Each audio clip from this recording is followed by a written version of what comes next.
Class 12 Biological Science. After Lamarck's propositions, there came the theory of natural selection or Darwinism, as proposed by Charles Robert Darwin in 1859, which states that organic evolution occurs through natural selection and accumulation of small variations with which provide structural and functional superiority to certain individuals over others in their survival and differential reproduction.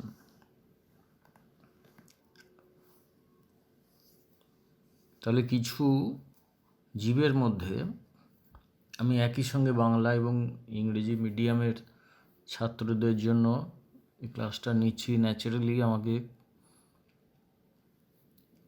for their orientation in English, I have to speak English for the students of our English medium section, and at the same time I must speak Bengali to make the majority of students of science understand the theory.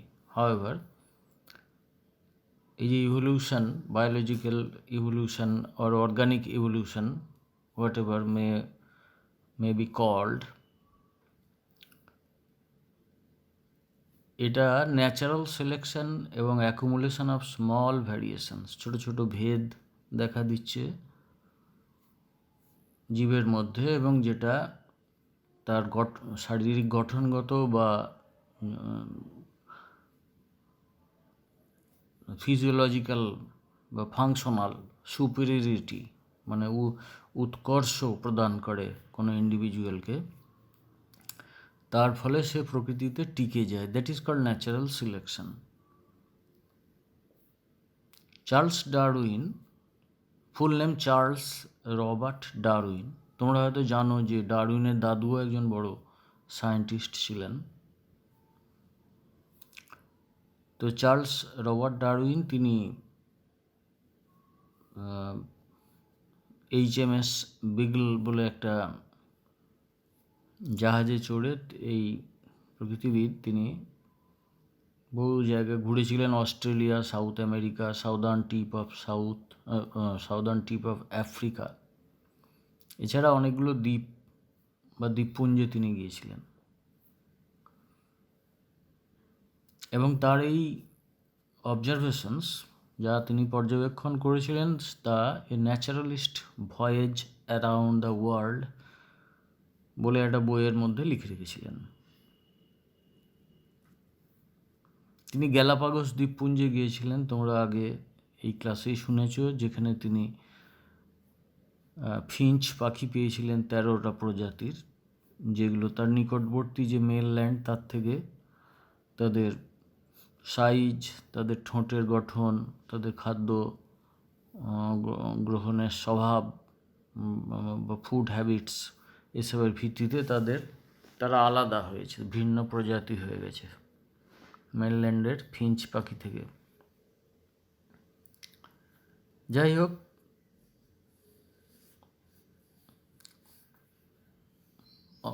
পরে যে Darwin তার যে এটা দিয়েছিলেন, Alfred Russel Wallace,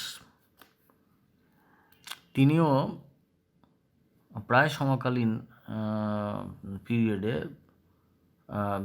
actually in 1858, Wallace outlined the mechanism of evolution in his paper on the tendency of varieties to depart indefinitely from the original type.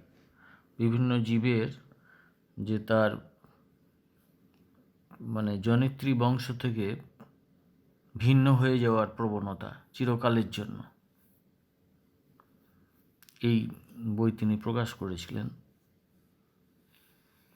And next year, Darwin published his famous monumental book on the origin of species by means of natural selection.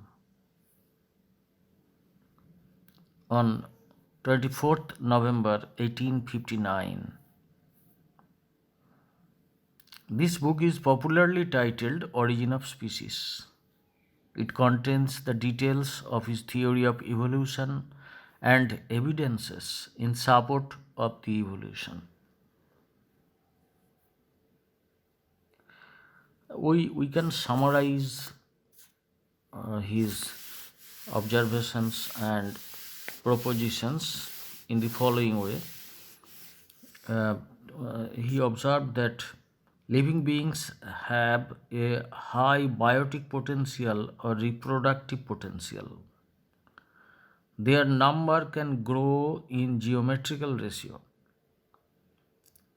Take, for example, the human population, the growth rate of which is only 2%. In spite of that, human population has been doubling every 35 years. Another example of bacteria. A bacterium undergoes division every 20 minutes. That means you just try to calculate what will happen within 24 hours. A single bacterium will produce 4.7 into 10 to the power 21 descendants, having a weight of 2000 tons.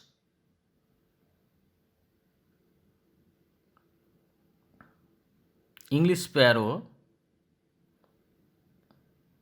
a single pair of English sparrow can produce 275 billion individuals in just 10 years. And if we take the case of codfish, cod মাছ নাম শুনেছো? cod মাছ, halibut মাছ, এদের liver oil থেকে vitamin D পাওয়া যায়।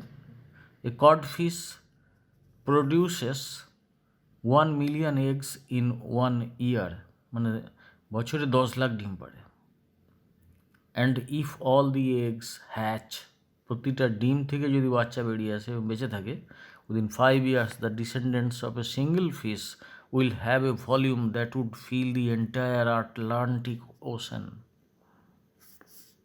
ভাবো তো, গোটা Atlantic মহাসাগরটাকে ভর্তি করে দেবে।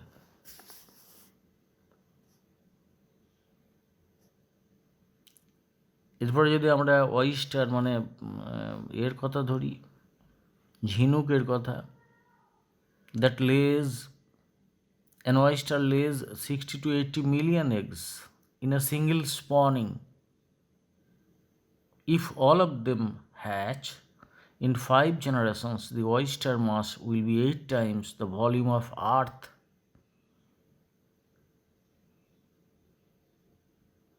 And in case of elephants, it produces just 6 offspring in its reproductive lifespan of 30 to 70 years. At this rate, just only at this rate, a single couple of elephants will produce at the end of 750 years a population of 19 million elephants.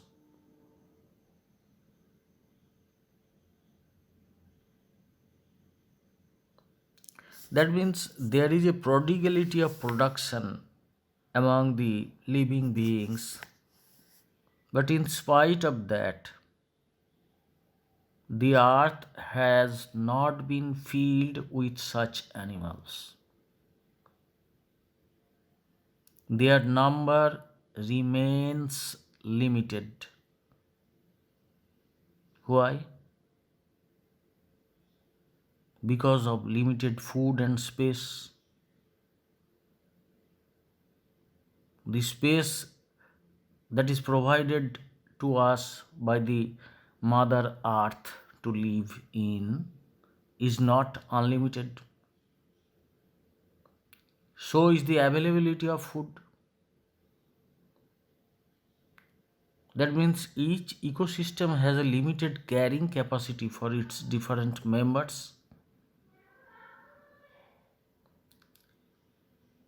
And for this There is struggle for existence. Population of each species tends to increase due to high reproductive potential, but resources available to it are limited. Resources include food, space, light, water, minerals, etc. Therefore, there is a competition amongst the organisms for obtaining optimum resources. The competition amongst organisms for obtaining their essential requirements is called struggle for existence. Each individual faces threefold struggle for existence. Three types of struggles have been noticed: intraspecific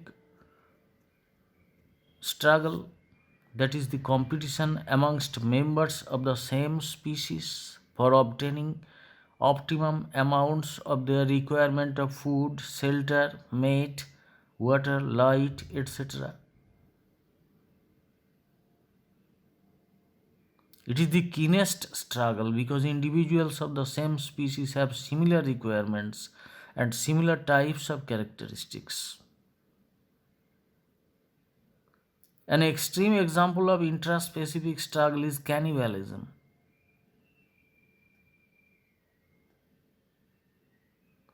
কি দাঁড়ালো ব্যাপারটা?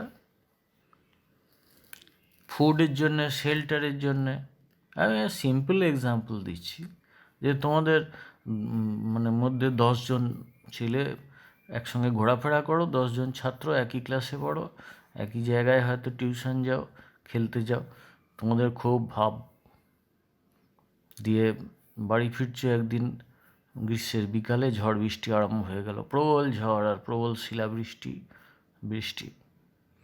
এবারে তোমরা একটা shelter পেয়ে গেছো, সেই শেল্টারটা just 4 to 5 পার্সনসকে accommodate করতে পারে ম্যাক্সিমাম। আর সেইটুকু শেল্টারের মধ্যে তুমি নিজে আশ্রিত হওয়ার জন্য কি ঠেলাঠেলিটাই না করছো অন্য বন্ধুদের কথা ভুলে গিয়ে। মেটিংয়ের জন্য এরকম স্ট্রাগল হয়। ভাদ্র মাসে আমরা দেখি যে কুকুরগুলো, স্ট্রিট ডগস নিয়ে ভালোই বোঝা যায় যে হয়তো একটা বা দুটো ফিমেল আছে এবং 4, 5, 10 number of males are there, and every male tries to mate with just a single or two males, maybe females. তাহলে তার জন্য তারা ভীষণ রকমের মারামারি করে রক্তাক্ত হয়ে ওঠে। আচ্ছা, মিটিং বাদ দাও, ফুডের জন্য দেখা যাক। 4-5টা কুকুর আছে, দাও তো ছুঁড়ে একটা রুটি, দেখো কেমন খাওয়াখাওয়ি করে। আচ্ছা, এরা কুকুর, এদের কথা বাদ দাও, মানুষের কথা ভাবা যাক। এই যে যুদ্ধ, এই যে রাষ্ট্রের, এক রাষ্ট্রের সঙ্গে আরেক রাষ্ট্রের শত্রুতা, এইসব কিসের জন্য? এসব হচ্ছে সম্পদের জন্য, যে সম্পদ দিয়ে মানুষ তার লাইফটাকে মোর কমফোর্টেবল করে।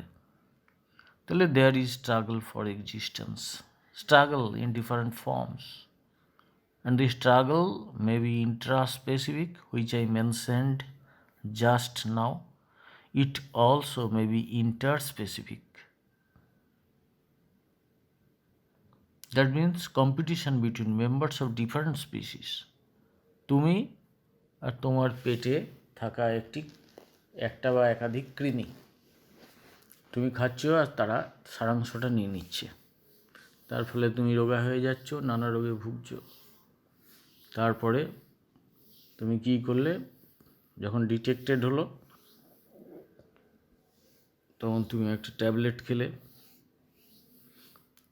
এবং তারাও চেষ্টা করলো, সেই ট্যাবলেটটার হয় মরেও গেল অনেকগুলো, সেই ট্যাবলেটটা তাদের পক্ষে, সেই কেমিক্যালটা তাদের পক্ষে বিষাক্ত, কিন্তু একটা আধটা বেঁচে রইল। হতে পারে সবগুলোই মরে গেল, হতে পারে একটা আধটা বেঁচে রইল। কীভাবে? না, রেজিস্ট্যান্ট হয়ে গিয়ে। আমাদের শরীরে অনেক জীবাণু, মানে ভাইরাস, এইসব সংক্রমণ ঘটায়। তো যখন ওষুধ খাওয়া হয়, অ্যান্টিবায়োটিক খাওয়া হয়, তো খাওয়ার সময় সেই নিয়ম মেনে না খেলে যটা খাওয়ার দরকার না খেলে। বিশেষ করে টিবি রোগের ক্ষেত্রে এটা মারাত্মক রূপ নিয়েছে বর্তমানে সারা পৃথিবী জুড়ে, যে প্রতিদিন ট্যাবলেট খেতে হবে নির্দিষ্ট সময়ে। কিন্তু অনেক গরিব মানুষ, অশিক্ষিত মানুষ, এমনকি শিক্ষিত মানুষ যে সময়ে ওষুধ খান না, বা সব দিন ওষুধের অ্যাভেলেবিলিটি থাকে না, না আর্থিক কারণে বা অন্য কোনো কারণে সময়ে ওষুধ খান না। তার ফলে কি হয়, একদিন বা দুদিন মাত্র ওষুধ না খেলে টিউবারকিউলোসিসের জীবাণুটা সেই ওষুধের বিরুদ্ধে তার রেজিস্ট্যান্স গড়ে তোলে। তখন কি হয়, তখন তাকে মারবার জন্যে এবং রোগীকে বাঁচানোর জন্যে তখন গবেষকদের আবার অন্য ওষুধ খুঁজে বার করতে হয় গবেষণা করে। পেনিসিলিন তো আবিষ্কার হয়েছিল অনেক আগে, তারপর থেকে আজ পর্যন্ত কত অ্যান্টিবায়োটিক্স এসেছে বলো তো, একটার পর একটা, এবং এগুলো আনতে হচ্ছে কেন? তখন তো পেনিসিলিনই খুব কাজ হয়ে গিয়েছিল। তার কারণ হচ্ছে, প্রথম হচ্ছে যে কোনো অ্যান্টিবায়োটিক্স হওয়া সহ্য হয় না, এটা একটা আছে। আর বেশি কারণটাই হচ্ছে যে রেজিস্ট্যান্ট ভ্যারাইটি তৈরি হয়ে যাওয়া। আজকের যে কোভিড-19 নিয়ে আমরা ভুগছি, এটাও একটা মিউটেটেড রেজিস্ট্যান্ট ভ্যারাইটি। এটা সার্স যে রোগ হচ্ছিল, সেই রোগ থেকে, সেই রোগের ভাইরাস মিউটেটেড হয়ে এরকম কাণ্ড হয়েছে। তার মানে কি, এরা এই যে সংগ্রামটা এই যে দুটো জীবের মধ্যে হচ্ছে, এর ফলে একজন নিজেকে চেঞ্জ করতে পারলে সে তাকে প্রকৃতিতে টিকে যাচ্ছে, দ্যাট ইজ সিলেক্টেড হয়ে যাচ্ছে, ন্যাচারাল সিলেকশন ঘটছে। এবং এই লড়াইটা লড়তে গিয়ে কিন্তু সে মরছেও অনেক।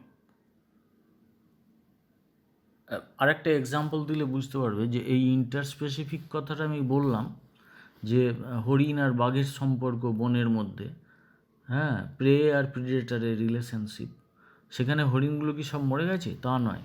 তাদের মধ্যে যা বৈশিষ্ট্যের আবির্ভাব হয়েছে, লম্বা পা, দুরন্ত গতিসম্পন্ন, তার ফলে তারা বাঘের ছুটকেও হার মানিয়ে দিয়ে তারা তাদের অস্তিত্ব টিকিয়ে রাখতে পেরেছে। যদি না পারতো তাহলে কী হতো?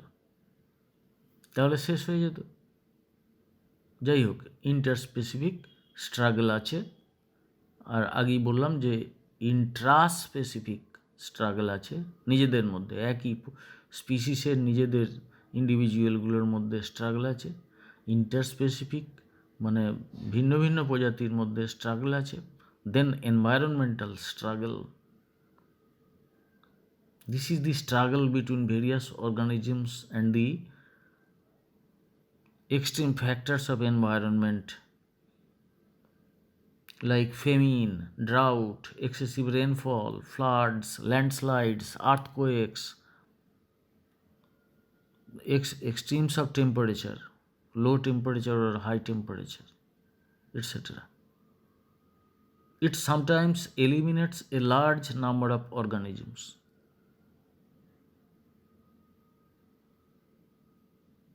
And dinosaurs probably became extinct due to such an environmental catastrophe. এবং আমি একটা তোমার হাতের কাছে থাকা ছোট্ট এক্সাম্পল দেবো, যে আমাদের যে হাউস ফ্লাই, ঘরে মাঝে মধ্যে উড়ে আসে যে মাছি, মাস্কা ডোমেস্টিকা, গ্রামে গেলে পাওয়া যায় বেশি। তো এই হাউস ফ্লাইটা যা ডিম পাড়ে, তাতে এতদিন পৃথিবী বোঝাই হয়ে যেত। কিন্তু তা তো হয়নি। তার কারণ এরা যে ডিম পাড়ছে যেখানে, সেই ডিম, এরা ম্যাগট প্রসব করে। সেইগুলো হচ্ছে যে নোংরা জায়গায় দেখবে ফল পচে গেল, সেখানে ম্যাগটগুলো ঘুরে বেড়াচ্ছে, পোকা মনে হয় তোমার, ওগুলো মাছের ডিম থেকে সৃষ্ট। এইগুলো যখন শুকিয়ে যায়, প্রখর রোদে শুকিয়ে গেলে মরে যায়। প্রবল বৃষ্টিতে ঢেউয়ের সঙ্গে, বৃষ্টির প্রবাহের সঙ্গে চলে গেল নদী নালায় পড়ে মাছেদের বা অন্যান্য তাদের প্রিডেটার অ্যানিমালদের খাদ্য হয়ে যায়। এবং এইভাবে এদের সংখ্যা, এই যে প্রাকৃতিক কারণে, প্রাকৃতিক এদের কাছে এটা দুর্বিপাক, এই কারণে এদের সংখ্যা লিমিটেড থেকে যায়। তাহলে এদিকে তা সত্ত্বেও কি এরা মরে গেছে? তা তো না। তার মানে এরা এনভায়রনমেন্টাল যে অ্যাডভার্সিটিস সেগুলোকে ওভারকাম করেও কিছু কিছু বেঁচে আছে। তাহলে এই যে struggle for existence, that is called environmental struggle. So we find here 3 types of struggle: interspecific and environmental struggle. এই 3 ধরনের লড়াই করতে গিয়ে কি হচ্ছে? There are differences in size, form, structure, behavior, physiology found among different individuals of a species.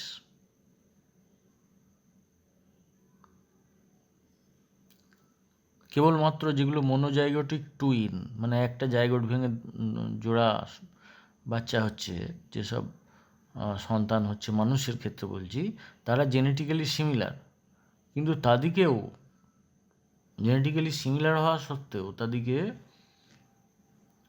ভিন্ন ভিন্ন পরিবেশে যদি প্রতিপালন করা হয়, একজন ধরো শীত প্রধান একটা দেশে আর একজন গ্রীষ্মপ্রধান দেশে, এবং তাদের ফুড হ্যাবিট এইসব আলাদা আলাদা হয়, দেখা যাবে যে একটু বড় হলেই তারা মানে তাদের মধ্যে পার্থক্য চোখে এসে যাচ্ছে। তাদের মানে যে environmental factors R responsible for such variations.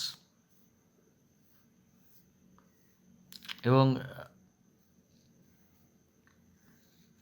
আমাদের কোনো মানুষই একই পিতামাতার সন্তান হলেও একই রকম হয় না, এই একই কারণে। কারণ প্রথমবারে সন্তান ধারণের সময় মা যে খাদ্য খেয়েছিলেন, যে মানসিক পরিস্থিতির মধ্যে তার গর্ভাবস্থা কেটেছে, যে মেডিসিনস তাকে গ্রহণ করতে হয়েছে, যে ধরনের কাজকর্ম এক্সপোজার এসব হয়েছে, পরবর্তী ক্ষেত্রে এক্স্যাক্টলি সেটা হতেই পারে না। তার ফলে বহু ফ্যাক্টর রেসপন্সিবল থাকে, দিয়ে দেখা যাচ্ছে ভ্যারিয়েশন আসছে। যাই হোক, এই ভ্যারিয়েশনস এসে যায় depending upon their importance to organism in their struggle for existence. Variations are of 3 types.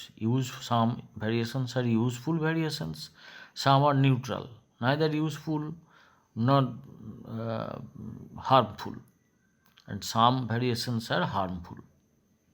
Useful variations have selective advantage, while the harmful variations have selective disadvantage.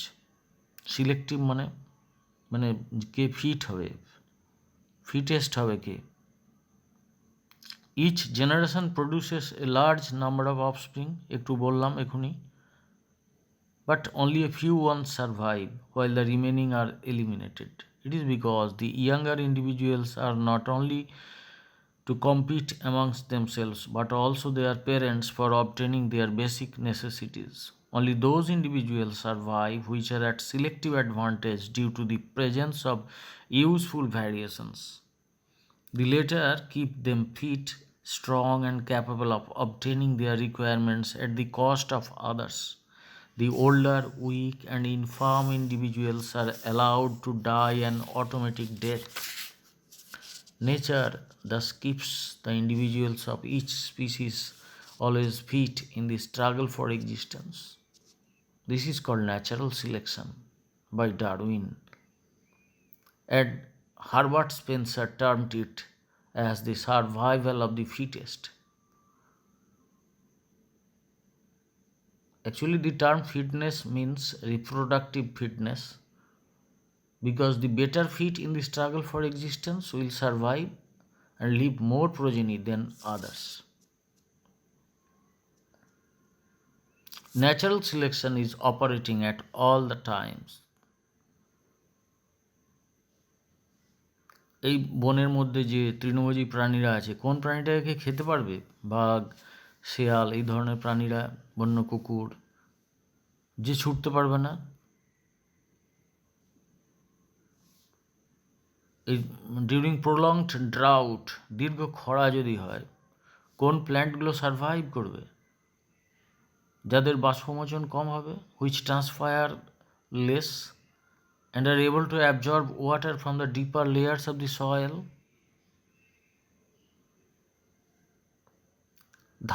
ধান খেতে যদি যাও, তোমরা দেখবে শহরের উপকণ্ঠে অনেক ধান ক্ষেত আছে, সেখানে দেখবে যে বীজ বোনা হচ্ছে, এখন আলু বোনা হচ্ছে, খেয়াল করবে তো যে একবার কাছাকাছি বোনা হচ্ছে না, একটু দূরত্ব রেখে রেখে বোনা হচ্ছে। কেন না, তারা যখন স্প্রাউটিং হবে, তাদের যে গাছ ডালপালা হবে, তাদের রুটস হবে, সেগুলো যেন কম্পিটিশানটা লেস কম্পিটিশান তারা করে দিয়ে তারা যেন সারভাইভ করে এবং বেটার প্রডিউস দেয়। তাদের root system, shoot system, foliage এগুলো যাতে ঠিক ঠিক থাকে, দূরত্ব বজায় রেখেই লাগানো হয়। আর যে বাগানে তোমার স্কুলে গিয়ে খেয়াল করে দেখবে যে স্টাফ রুমের সামনে যে বাগানটা আছে, সেখানে যে ছোটো ছোটো গাছগুলো বাড়তে পারছে না, কেন? শেডেড হয়ে গেছে। কাদের দ্বারা? বড় বড় গাছগুলোর দ্বারা। আর কি হয়েছে? ঘন হয়ে গেছে। তার ফলে লিভিং স্পেসটা এবং তাদের যে মানে যে স্পেস থেকে তারা সোর্স অফ সাস্টেন্যান্স মানে ফুড বা ওয়াটার সাপোর্টগুলো পেতে পারে, সেইটা লিমিটেড হয়ে গেছে। তাহলে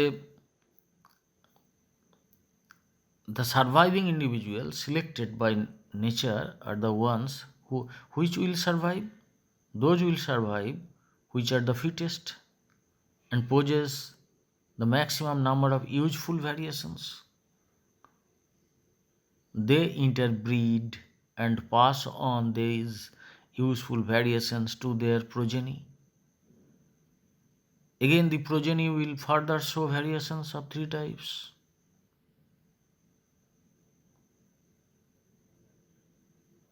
And thus a continuous selection operates in nature, where each generation is improved over the previous one.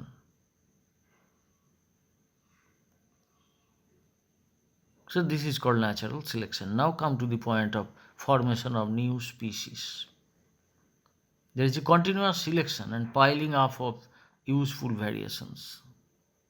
ধরো মানুষের কথাই একটু বলি যে একজন ইংরেজ মানে ইউনাইটেড কিংডমের লোক বা কানাডার লোক, যারা ইউকে থেকেই বেশিরভাগ গেছে ওখানে,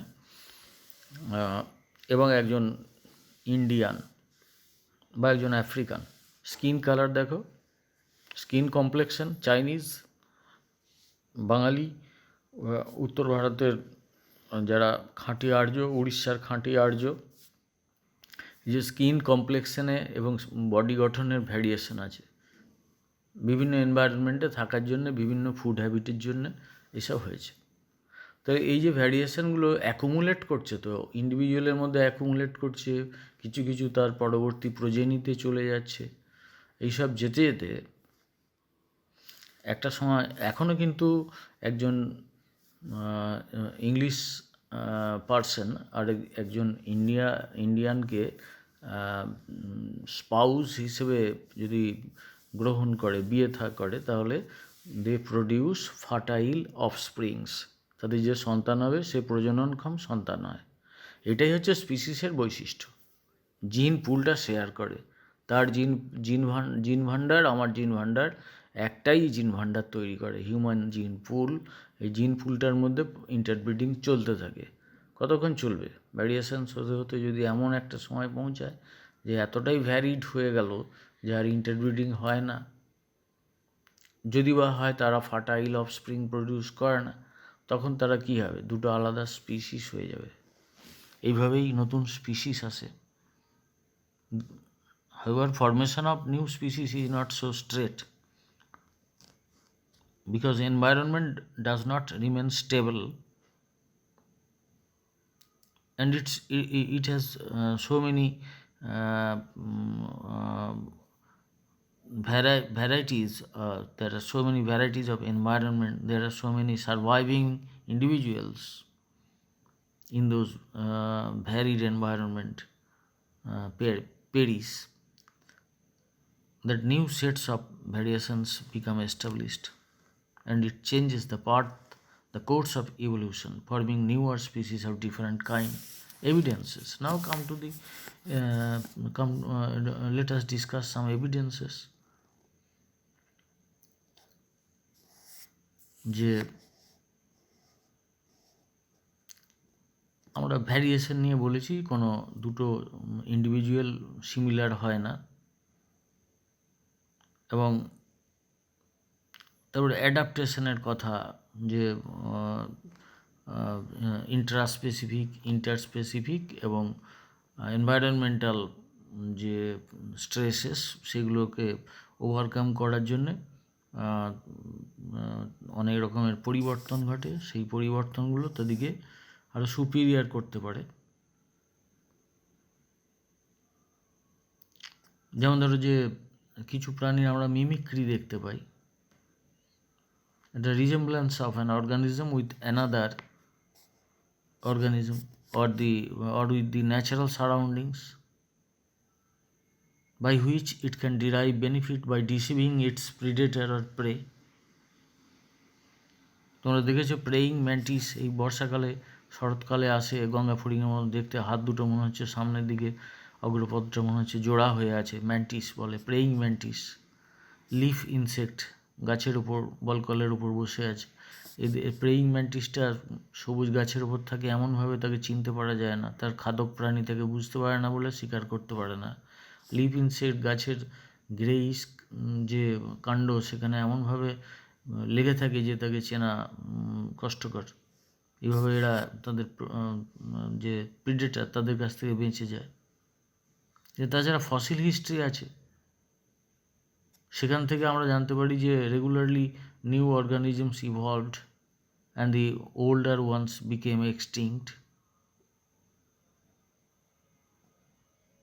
Extinction of the older organisms could occur because the newly evolved organisms were better in the struggle for existence. Another example is may be given from artificial selection. আমরা প্রকৃতিতে কী করি, নানা রকমের ভ্যারাইটির ডগ দেখতে পাই, পিজিনস পায়রা দেখতে পাই, বেড়াল দেখতে পাই, কত রকমের মুরগি দেখতে পাই। এর সবই তো মানুষের তৈরি করা। মানুষ তার ল্যাবরেটরিতে তৈরি করেছে, এদের জেনেটিক ভ্যারিয়েশন করে এইসব অনেক রকমের শস্য পাই সেগুলো। তাহলে মানুষ তার ল্যাবরেটরিতে যদি এত অল্প সময়ে এগুলো তৈরি করতে পারে, নেচার তার সৃষ্টির মানে জীব সৃষ্টির লগ্ন থেকে আজ পর্যন্ত এত জীবকে নানাভাবে চেঞ্জ করতেই পারে। যাই হোক, ডারউইনিজমের আবার কিছু লিমিটেশন আছে, সেই জন্য এটা অ্যাবসলিউটলি যে ট্রুথ বলে বিজ্ঞানীরা মেনে নিয়েছেন তা নয়। এর যে লিমিটেশনসগুলো, ডিফেক্টসগুলো, সেগুলোকে বাদ দিয়ে এখানে নতুন ইনফরমেশন যুক্ত করে যে নতুন মতবাদ গড়ে তোলা হয়েছে, সেটাকে নিও ডারউইনিজম বলা যেতে পারে। ডারউইনের যে মূল ডিফেক্ট সেটা হচ্ছে যে এই যে ভ্যারিয়েশনটা কীভাবে আসছে, স্ট্রাগলের জন্য আসছে, ঠিক আছে, কিন্তু তারপরে সেটা কীভাবে নেক্সট প্রজন্মে যাচ্ছে ডারউইন বলতে পারেনি। আর নিও ডারউইনিজম বলছে যে ভ্যারিয়েশন যদি জেনেটিক ভ্যারিয়েশন হয় তবে সেটা ইনহেরিটেবল হবে, আদারওয়াইজ হবে না। আর ডারউইনের ত্রুটি হচ্ছে যে ইন্ডিভিজুয়ালকে উনি ইউনিট ফর ইভলিউশন হিসেবে গ্রহণ করেছিলেন, কিন্তু তা তো নয়, ইন্ডিভিজুয়াল নয়, একটা পপুলেশনের ইভলিউশন হয়। একটা পপুলেশন, ডগ পপুলেশনের কথা ধরি, যে তুমি যদি কখনো হিমালয়ে বেড়াতে যাও, দেখবে হিমালয়ান ডগগুলো তাদের লেজের উপরে বড় বড় রোম আছে। আর তোমার এখানে যে বর্ধমানের স্ট্রিট ডগ তাদের তো নেই। তার মানে একটা ডিফারেন্ট এনভায়রনমেন্টাল কন্ডিশনে বসবাস করার জন্য তাদের ওরকম। শ্বেত ভল্লুক একেবারে নর্দার্ন হেমিস্ফিয়ারে তারা বরফ আছে এমন জায়গায় বসবাস করে যেখানে সূর্যের আলো কম পৌঁছায়, তার ফলে তার মেলানাইজেশন হয়নি। তোমার দেশে যা পাওয়া যায় সে হচ্ছে যে ব্ল্যাক বিয়ার। তাহলে এটা পপুলেশনের মধ্যে, বিয়ার পপুলেশনটাই এখানকার ব্ল্যাক, ওখানকার বিয়ার পপুলেশনটাই হোয়াইট বিয়ার। ডারউইন বলছেন যে ন্যাচারাল সিলেকশন ব্যাপারটা এটা সারভাইভাল অফ দ্য ফিটেস্টের মাধ্যমে ঘটে, কিন্তু নিও ডারউইনিজমের বলা হচ্ছে যে natural selection operates through differential reproduction.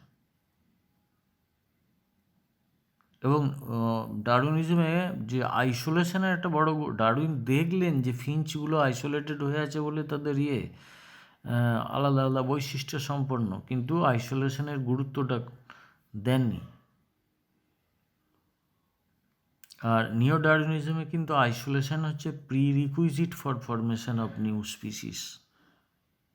যে যে ফর এক্সাম্পল মার্সুপিয়ালস, যে ক্যাঙ্গারু জাতীয় প্রাণী অস্ট্রেলিয়ায় যখন প্যানজিয়া ছিল, তারপরে যখন জিওটেকটনিক মুভমেন্টের জন্য প্যানজিয়া ভেঙে গন্ডোয়ানা ল্যান্ড থেকে অস্ট্রেলিয়াটা সেপারেট হয়ে সরে সরে যেতে লাগলো, তো আফ্রিকান রিজনে মার্সুপিয়াল জাতীয় প্রাণীগুলো ইভলভড হয়েছিল এবং ওই ওই অস্ট্রেলিয়ান ল্যান্ডের সঙ্গে তারা অস্ট্রেলিয়ার দিকে চলে গেল। একটা অংশ মানে রয়েও গেল, কিন্তু যে অংশ অস্ট্রেলিয়ায় চলে গেল তার এনভায়রনমেন্ট, তার অন্যান্য কন্ডিশনস এমন হয়ে গেল যে সেখানে কাঙ্গারু জাতীয় প্রাণীর উদ্ভব হলো। পৃথিবীর আর অন্যত্র কোথাও কাঙ্গারু জাতীয় প্রাণী নেই। এই জিওগ্রাফিক্যাল আইসোলেশনের ফলে নিউ স্পিসিসের উদ্ভব হয়েছে। এবং যে সমস্ত নিষ্ক্রিয় অঙ্গ, যে কিছু কিছু অপরিবর্তিত অঙ্গ, এগুলো কেন থাকে এইসব ব্যাখ্যা ডারউইন দিতে পারেননি, কিন্তু নয়া ডারউইনবাদে এগুলোর ব্যাখ্যা দেওয়া আছে। জেনেটিক ড্রিফটের কথাও বলা হয়েছে।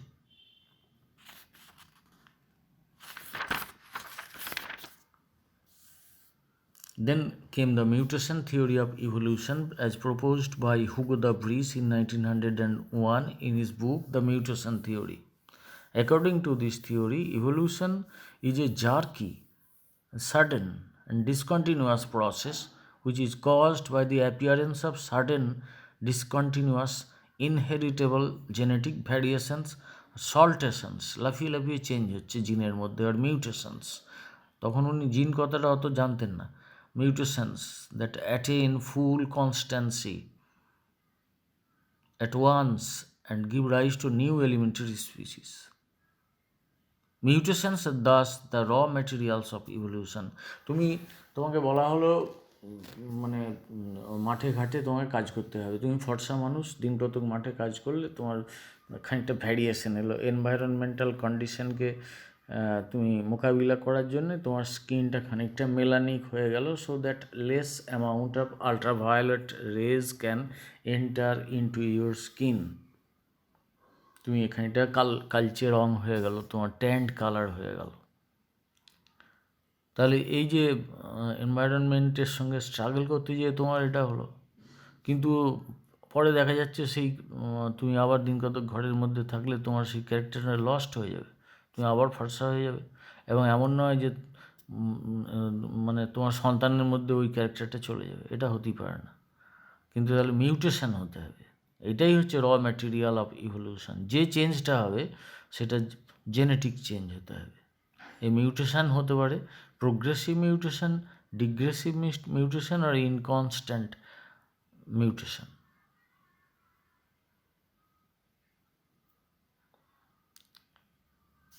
যাই হোক, এই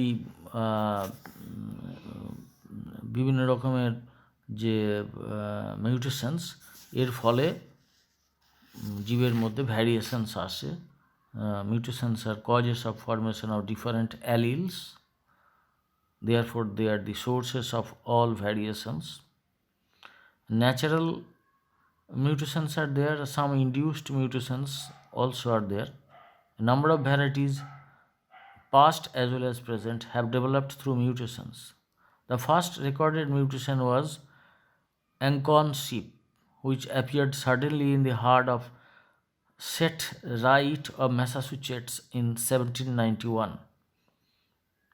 এই এক ধরনের ভেড়া হঠাৎ ডেভেলপ করলো ম্যাসাচুসেটসে 1791 খ্রিস্টাব্দে। এটাই প্রথম রেকর্ডেড মিউটেশন। তার আগেও ঘটেছে নিশ্চয়ই, তবে তো এত জীবের সৃষ্টি হয়েছে ভ্যারাইটির, কিন্তু দোজ আর নট রেকর্ডেড। যাই হোক, ওই যে অ্যাঙ্কন শিপ, এই যে ভেড়ার কথা বলছি, এদের হচ্ছে ছোট ছোট পা, খুব মানে এরা কোনো মাঠের চারদিকে যে দেওয়া বেড়া থাকে, কোনো উঁচু জায়গায় ডিঙোতে পারবে না। এবং তারপরে যেটা দেখা গেল যে শিংবিহীন গবাদি পশু মিউটেশনের ফলে 1889 সালে পাওয়া গেল। এবারে রোমবিহীন বিড়াল, মানে গরুর মতন দুটো দুটো আঙুল বিশিষ্ট বিড়াল, লাল সূর্যমুখী ফুল, বেটে গাছ, ধান গাছ, বেটে গম গাছ, এগুলো হচ্ছে যে আমরা যে স্ট্যান্ডিং ক্রপ যেটা হয়, ধানের খড় এবং ধানের মিলে যে ওজন, সে রুট থেকে একদম টিপ পর্যন্ত ধান গাছটা, যেটা সেটাকে বলবো স্ট্যান্ডিং ক্রপ।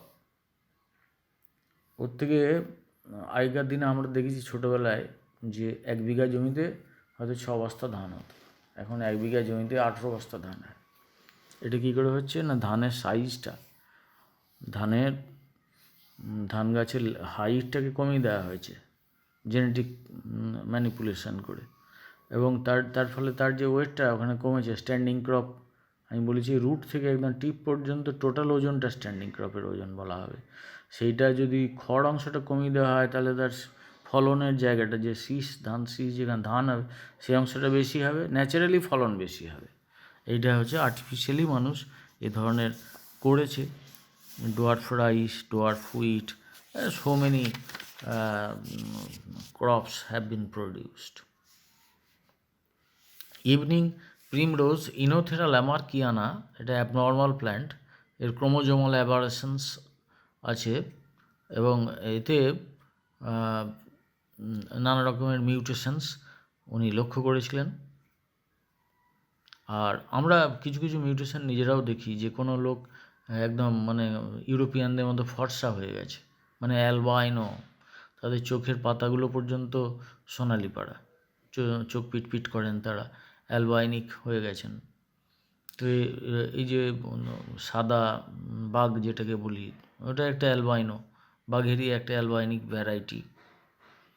তো সুতরাং নানা রকমের থিওরিজ অফ ইভলিউশন আছে, যেখান থেকে মেকানিজম অফ অর্গানিক ইভলিউশন, সেই ব্যাপারে এই সবগুলো থিওরিকে কনসিডারেশনের মধ্যে এনে একটা সিনথেটিক থিওরি অফ ইভলিউশন দিয়ে ব্যাখ্যা করা যায় origin of new species. It has occurred due to interaction of genetic variations and natural selection. শুধু জিন থাকলেই হয় না, জিনের প্রকাশের জন্যে তার খাদ্য, তার প্রাকৃতিক পরিবেশ সব কিছু দায়ী। সেগুলোকে বলা হয় এপিজেনেটিক ফ্যাক্টরস, মানে যাদের ইম্প্যাক্ট আছে অন জিন এক্সপ্রেশন, সেই সব মিলেই হচ্ছে যে ইভলিউশন ঘটে থাকে। আমরা এর নেক্সট অংশ নিয়ে নেক্সট ক্লাসে আলোচনা করব।